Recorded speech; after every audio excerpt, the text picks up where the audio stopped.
చూడదా అని అసలు భర్తని పిలవలేదు, ఉద్దేశించలేదు. తర్వాత దేవుని సృష్టికర్త తను సృజించిన దేవుని కూడా ఒక మాట అడగలేదు.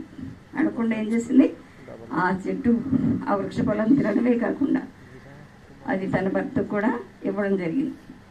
అప్పుడు ఆదామా అన్నప్పుడు ఆయనే ఉంటాడు, అయ్యో నేను తప్పు చేశానంటూ లేదు, నీవు నాకు ఇచ్చావే, సహాయంగా ఇచ్చావే, ఆమె తెచ్చి నాకు ఇచ్చింది అందుకుని తిన్నానంటే. చూడండి, ఒకరి మీద ఒకరు తోసుకుంటూ మొత్తం మీద ఆజ్ఞాతిక్రమం చేసి పాపాన్ని ఈ లోకానికి తీసుకొచ్చారు. దేవుడు ఇవన్నీ చూస్తున్నాడు. నరులను సృష్టించడం, ఆయన నరులు పాపం ఎక్కువైపోయి నరులు ఎవరిష్టం వచ్చినట్టు వాళ్ళు ఉంటూ ఉన్నప్పుడు ఆయన యొక్క మనసు బాధపడిందట. ఈ నరులు ఎందుకు నేను సృష్టించాను అని సంతాపం ఉంది కదండి, సంతాపం ఉంది. ఆదికాండంలో ఉంటాయి మాటలన్నీ. ఆ సంతాపం ఉంది వీళ్ళకి ఎన్నో పర్యాయాలు వాళ్ళని క్షమించి, తప్పులు చేస్తుంటే ఆయన క్షమించి, కొంతమంది ప్రవక్తలను వాడుకున్నాడు దేవుడు. వాళ్ళ ద్వారా కొన్ని తన మాటలు వాళ్ళకి చెప్పి వాళ్ళ ద్వారా వాళ్ళకి కనువిప్పు కలుగు చేసేవాడు. ఎంతోమంది రాజులను వాడుకున్నాడు దేవుడు.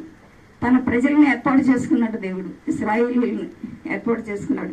ఇశ్రాయేలీయుల్లో నుండి రాజదండం ఏర్పడుతుందని వాక్యాలు చరిత్రలో ఎన్నో ఉన్నాయి. బైబిల్ గ్రంథంలో లేఖనాలు ప్రవచనాలు చాలా ఉన్నాయి. వాటన్నిటి ప్రకారంగా ఆయన ప్రవక్తలను వాడుకున్నారు, న్యాయాధిపతులను వాడుకున్నారు, తర్వాత రాజులను వాడుకున్నారు, తన ప్రజలను పరిపాలించారు, తన ప్రజల్ని ఎలా నడిపించాలో ప్రవక్తలు తెలియజేశారు.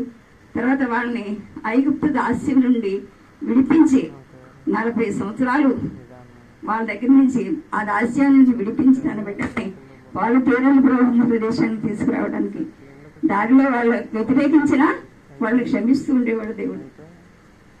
అక్కడ ఆహారం లేదనే మమ్మల్ని తీసుకొచ్చావా అని మోషేని పట్టుకునేవారు వాళ్ళు. ఆయన దేవుడిని అడిగి బండ నుంచి నీళ్లు రప్పించాడు, ఆకాశం నుంచి దేవుడు మన్నాను కురిపించాడు. ఆహారం లేదంటే మాకు మాంసం లేదన్నప్పుడు పూరేళ్ళు తినిపించాడు.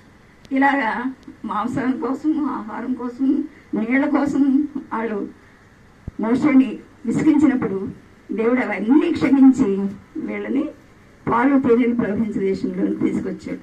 ఆ తీసుకురావడానికి మోషే అహరోనుని వాడుకున్నాడు. వాళ్ళు చనిపోయిన తర్వాత యెహోషువని వాడుకున్నాడు. అంతే కదండి, యెహోషువ కూడా వాళ్ళు నడిపించాడు. ఇలా పాత నిబంధన కాలం అంతా కూడా ఆది కాండం నుంచి మలాకీ గ్రంథం వరకు కూడా మానవుడు తప్పు చేసిన దేవుడు క్షమిస్తూనే వచ్చాడు. కానీ మానవుల్లో ఏ విధమైన మార్పు లేదు, ఇంకా ఎక్కువ అవుతుంది కానీ తక్కువ అవట్లేదు. ఇక దేవుడు సైలెంట్గా ఉండిపోయాడట ఎన్నో సంవత్సరాలు.